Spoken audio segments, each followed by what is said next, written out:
The common bone and joint disorders which we see on a daily basis, there are some congenital anomalies which are more common. Congenital means जो पैदा होते ही बच्चे के कुछ deformities होती हैं, which can involve foot, hip, all those regions, sometimes upper limb also, that is very common. Other common thing which we see in day-to-day practice is deformities. Like deformity at the level of knee or of the upper limb, mainly involving the hip and knee, जिसमें बच्चों के bone ऐसे बाहर पैर बाहर की तरफ चले जाते हैं. That is very common. Other common thing which I feel which is now perennial, अगर हम टेस्ट करने जाएँ तो शायद सब में ही होगा, vitamin D deficiency is also very very common. और vitamin D deficiency इनिशियली तो बच्चा सिर्फ पेन और उसके साथ आता है, which we can easily manage with antibiotics with the supplementation of vitamin D. But if we don't take care of that early enough, then it can lead to various deformities also. फिर उसमें हमें we have to go for various other intervention which may be surgery, which may be plasters. So that is one thing which is somehow has increased exponentially in last few years. Congenital deformities are quite common in pediatric orthopedic practice, but they are not the only things which we see in day-to-day practice. Definitely, as I said, acquired problems like knock knee, deformities of hip, and other problems in which sometimes the vascularity of hip is affected, that is also very common in day-to-day practice. Other thing which we see in common day-to-day practice is infection or trauma, जिसकी वजह से टेढ़ापन आ सकता है, वो भी बहुत common है और वो डेफिनेटली एक्वायर्ड है. Although congenital deformities major chunk है, जैसे कि club foot, dislocation of hip जिसको हम CDH या DDH बोलते हैं, उनका इंसिडेंस पे काफ़ी है हमारी सोसाइटी में. Club foot is one of the most common congenital anomalies which orthopedic surgeon deals. And but I would like to mention here very clearly that club foot, if treated properly, has an excellent prognosis. Injuries in children are little critical in that sense because at every end of the bone there's a growth plate. तो अगर उस growth plate को injury हो जाती है तो then it becomes more difficult to manage, which can cause deformities, टेढ़ापन हो सकता है.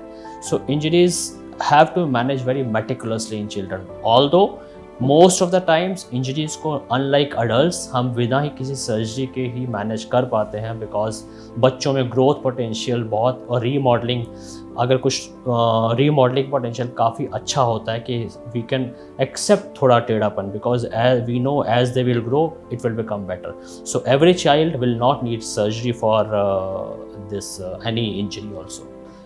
In children, the common symptoms with which the child will present, I think the most common would be limp.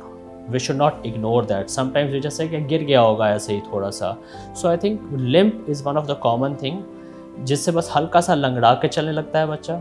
उस समय उसको अगर हम मैनेज कर लेते हैं तो बहुत आसानी से मैनेज किया जा सकता है. Other symptom which can be common is pain involving that particular joint, which may be hip, which may be knee, or sometimes upper limb.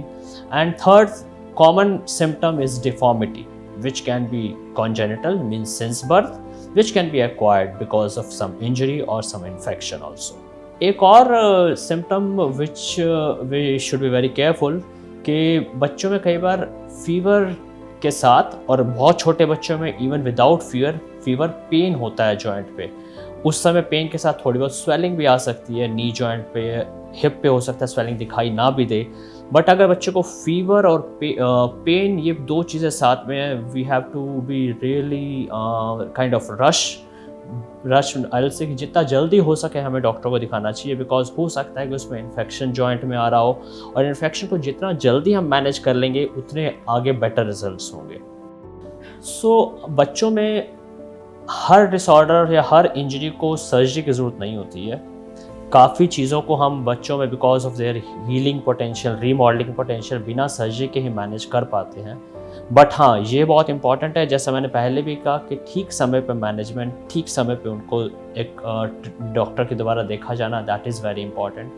सो आई से अगर आप मेरे से ट्रीटमेंट पूछना चाहेंगे तो ट्रीटमेंट हर बच्चे में इंडिविजुअलाइज करना पड़ता है. But it can be simple, just few medicines. It can be sometimes plaster, जैसे हम congenital जो पैदाइशी deformities होती है उनमें हम वीकली बेसिस में प्लास्टर लगाते हैं और प्लास्टर से most of the times we are able to correct the deformity, particularly club foot में।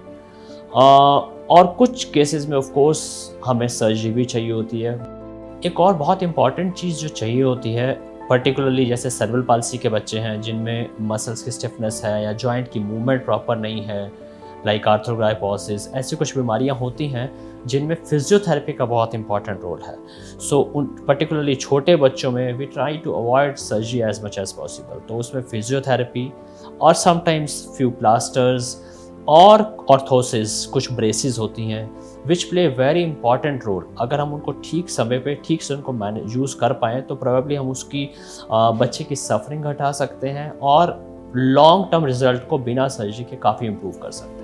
अब पिछले 15, 20, 25 सालों में बहुत एडवांसमेंट्स हुई हैं। Don't lose hope. ऐसा नहीं है कि बच्चे कभी चल नहीं पाएंगे। मैं ये तो नहीं कहूँगा कि वो दौड़ेंगे 100% नॉर्मल हो जाएंगे, दौड़ भी सकते हैं डेफिनेटली। मेरे पास बहुत सारे बच्चे मदर्स भेजती हैं जो क्लब फुट के बच्चे थे, they are running, they are doing everything और नॉर्मल बच्चों के साथ रेस में फर्स्ट आते हैं। मेरे पास ना जाने कितने बच्चों के ऐसे वीडियोज़ हैं। So that's what I will say, don't lose hope. आप ट्रीटमेंट करवाएं and I am 100% sure we can definitely improve their quality of life, their walking pattern. अभी अगर हम देखने जाएं या टेस्ट करवाएं तो सभी बच्चों में ऑलमोस्ट, इवन एडल्ट्स ऑल्सो, मैं बच्चों की बात कर रहा हूँ, सभी बच्चों में विटामिन डी डेफिशिएंसी बहुत कॉमन है। उसके बहुत सारे फैक्टर्स हैं, इस समय मैं उसकी डिटेल में तो नहीं जाऊँगा कि क्या वजह है, बट या मैं चाहूँगा कि हमारी वो बच्चों को ये कमी ना हो, बिकॉज विटामिन डी की कमी की वजह से शुरू में तो सिर्फ पेन्स और लेथार्जी रहती है, बट देन आगे जाके it can cause various deformities, knock knee, बो लेग्स, वो सब डिफॉर्मिटीज़ भी हो जाती हैं। तो इसके लिए मैं आपको ये एडवाइस करूँगा, of course diet is important, but vitamin D के लिए सबसे इम्पॉर्टेंट, सबसे best source of vitamin D हमारे लिए है सनलाइट। उसके अलावा कीप देम एक्टिव, जो एक मैं डेली बेसिस पे पिछले 1-1.5 साल से तो बहुत कॉमनली देख रहा हूँ, ओवरवेट और ओबेसिटी बच्चों में बहुत बढ़ रहा है। Please control their dietary habits, we should put in an effort, keep them physically active. Please don't ignore the symptoms of children. शुरू में बिकॉज बच्चे कई बार बता भी नहीं पाते कि what are the problem, but they have limp, don't avoid the limp, don't avoid subtle symptoms of pain and all, because अगर थोड़ा सा भी लिम्प है, उसको हमने समय पर मैनेज कर लिया तो हम उसको बहुत आसानी से मैनेज कर सकते हैं। कुछ बीमारियां ऐसी होती हैं जैसे पर्थिस डिजीज़, जिसमें सिर्फ हल्का सा लिम्प आएगा, हम कहेंगे गिर गया होगा, सो डोंट डू दैट। अगर आपको थोड़ा भी डाउट है, just show to a trained person, to a authorised person.